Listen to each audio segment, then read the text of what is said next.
Les espaces transfrontaliers de la sous-région ouest-africaine sont marqués par des violences, notamment les conflits entre éleveurs et agriculteurs, ou encore l'occupation des groupes armés. Cette instabilité impacte négativement les activités pastorales des zones du Sahel.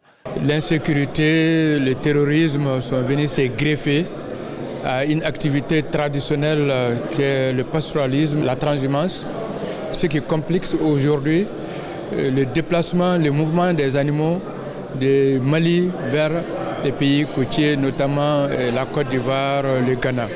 Cette rencontre entre les États sahéliens et le Golfe de Guinée offre un cadre de discussion et de dialogue en vue d'ébaucher des pistes de solutions pour faciliter la mobilité pastorale. La recherche de ce mécanisme est soutenue par l'Union européenne.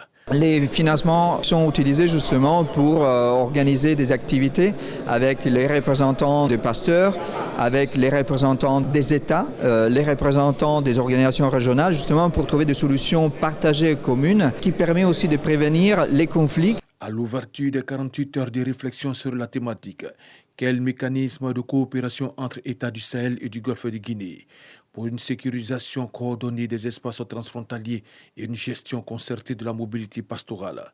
Le ministre de l'Intérieur et de la Sécurité, Vagondo Diomandé, et le ministre des Ressources animales et halieutiques, Sidi Timoko Touré, appellent les parties prenantes à l'harmonisation des politiques de sécurisation et de mobilité dans les zones transfrontalières.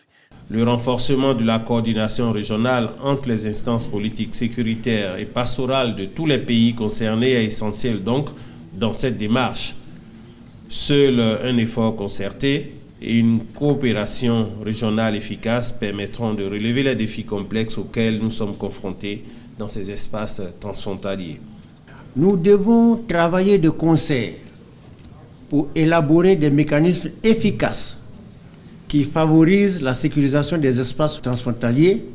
Ensemble, nous pouvons trouver des solutions innovantes et durables pour sécuriser nos espaces transfrontaliers et surtout promouvoir une gestion concertée de la mobilité pastorale dans le respect des droits. Ces assises d'Abidjan, après l'initiative d'Accra, devaient renforcer la coopération sécuritaire pour une gestion concrète des activités de l'élevage dans la sous-région. Plusieurs pays prennent part à ces assises.